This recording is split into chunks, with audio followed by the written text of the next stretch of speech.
July 1945.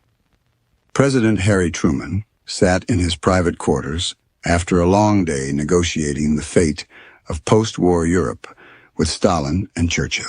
He opened his diary and wrote about the American general who was causing him the most trouble. Not in Germany, in the newspapers. Truman wrote that he had to use every bit of credit he had to keep from telling Patton what he thought of him. He grouped Patton with Custer and MacArthur, glory hounds who had no regard for the men they led. You can almost feel the pen digging into the paper. This wasn't a president analyzing a subordinate. This was a man venting pure, unfiltered rage. In another entry, Truman wondered how America could produce steady, reliable leaders like Eisenhower and Bradley, while also producing failures like Patton. Failures. The general who had just liberated France faster than anyone thought possible. The general whose Third Army had broken the German line at the Bulge. A failure. This wasn't military criticism. This was personal hatred, and it would shape everything that happened next. To understand why Truman feared Patton, you have to understand how insecure Truman's position was in 1945. Truman had been president for less than 4 months. He had inherited the office when Roosevelt died in April. He was the understudy who had been shoved onto the stage, governing in the shadow of a dead giant, knowing that half of Washington was whispering that he wasn't up to the job. His political footing was fragile. The Democratic Party establishment viewed him as a placeholder. Republicans smelled blood. The 1948 election was already being discussed, and Truman was not guaranteed his party's nomination. Then there was Patton. George Patton was the most famous general in America. His face had been on the cover of Time magazine. Newsreels showed his tanks liberating France. He was quotable, theatrical, and beloved by millions of Americans who saw him as the warrior who won the war. And powerful voices were urging Patton to run for office. In letters to his wife, Beatrice, Patton discussed how to use his influence to change the course of history. His name was being floated by conservative columnists as a potential presidential candidate, a general who could speak bluntly about the communist threat, a hero who could challenge the politicians who were giving away Eastern Europe. Truman understood what a Patton presidential campaign would look like. It would be built on attacking everything Truman stood for: the cooperation with Stalin, the demobilization of American forces, the trust in the United Nations. Patton wouldn't just be a rival candidate. He would be an existential threat to Truman's entire foreign policy. Truman faced an impossible situation. He couldn't fire Patton outright. Firing America's most celebrated general would create a political firestorm. Republicans would accuse Truman of persecuting a war hero. Veterans groups would be outraged. The press would demand explanations. Worse, firing Patton would make him a martyr. A private citizen, Patton could say whatever he wanted. He could write books, give speeches, testify before Congress, run for president. As long as Patton wore the uniform, he was subject to military orders. He could be told where to go, what to say, and who to talk to. The Army could control him. But a civilian Patton? Uncontrollable. Truman needed Patton contained. Not fired, not martyred. Contained. The solution was elegant. Keep Patton in Germany, keep him in uniform. Keep him away from Washington, away from Congress, away from the American people.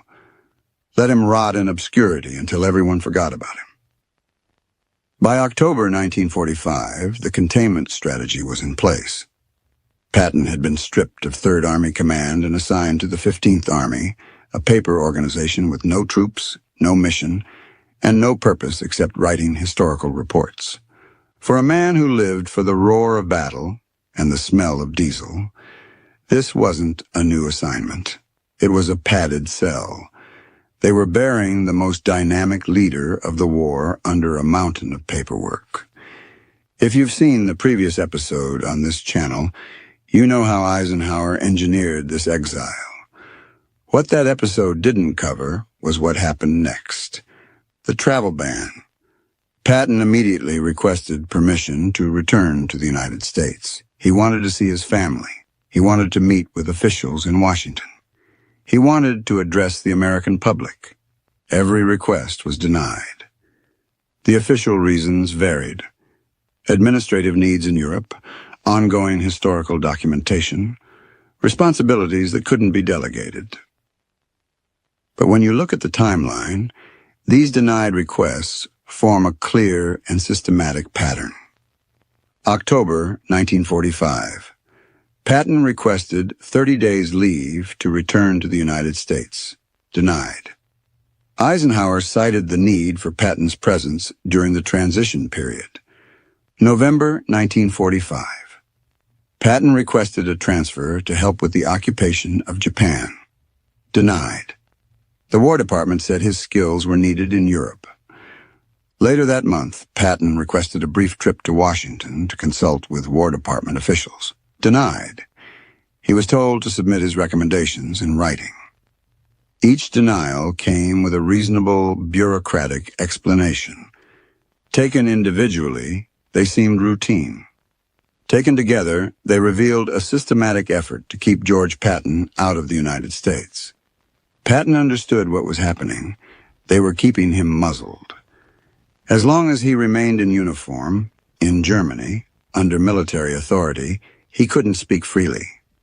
He wrote to Beatrice in late November that he was considering immediate retirement, but he worried anything he said afterward could be attributed to revenge. Then he found a better solution. In late November 1945, Patton began telling his closest staff about his decision. It was a conversation held in hushed tones. The most famous general in the United States Army was essentially plotting a mutiny. He would request one more leave to return to America, a standard 30-day leave, nothing suspicious. Once on American soil, he would submit his resignation from the Army, effective immediately. The timing was critical. If he resigned while still in Germany, the War Department could delay processing the paperwork indefinitely. They could claim administrative issues. They could keep him in uniform and under orders for months. But if he resigned after arriving in America, he would be a civilian within days, free to speak, free to travel, free to tell the American people exactly what was happening in Eastern Europe. Patton planned to spend January 1946 organizing a national speaking tour. He would visit major cities. He would address veterans groups. He would testify before Congress if asked. He had already drafted the speeches. Among Patton's papers were draft speeches for what he called his truth tour. The speeches were explosive. Patton planned to tell Americans that the Yalta agreements had been a betrayal, that Roosevelt had given Stalin everything he wanted in exchange for promises Stalin never intended to keep. He would describe Soviet atrocities in Eastern Europe, the mass deportations, the executions, the puppet governments being installed at gunpoint. He would reveal the dark reality of the occupation that his intelligence officers had documented. He would argue that the United States had won the war against Germany, only to hand half of Europe to an enemy just as dangerous. That American soldiers had died to liberate France, while Stalin enslaved Poland. And he would call for immediate action. Confront the Soviets while American forces were still strong. Push them out of Eastern Europe before they consolidated control. Arm the resistance movements, fighting communist occupation. This wasn't just criticism of Soviet policy. This was a direct attack on everything Truman was trying to accomplish. If Patton gave these speeches, the American public would have turned against the White House overnight. The United Nations, the cooperation with Stalin, the post-war order, all of it would be under assault from America's most famous war hero. Truman couldn't allow that to happen. In early December 1945, something unexpected happened. The War Department approved Patton's leave request. 30 days in the United States beginning December 10, 1945. Why the sudden reversal? The administration likely realized that denying him was becoming dangerous. Newspapers were starting to ask why America's most famous general couldn't visit his own country. It was smarter to bring him close than to leave him angry in Europe. The logic was simple. They could manage Patton better in Washington than in Germany.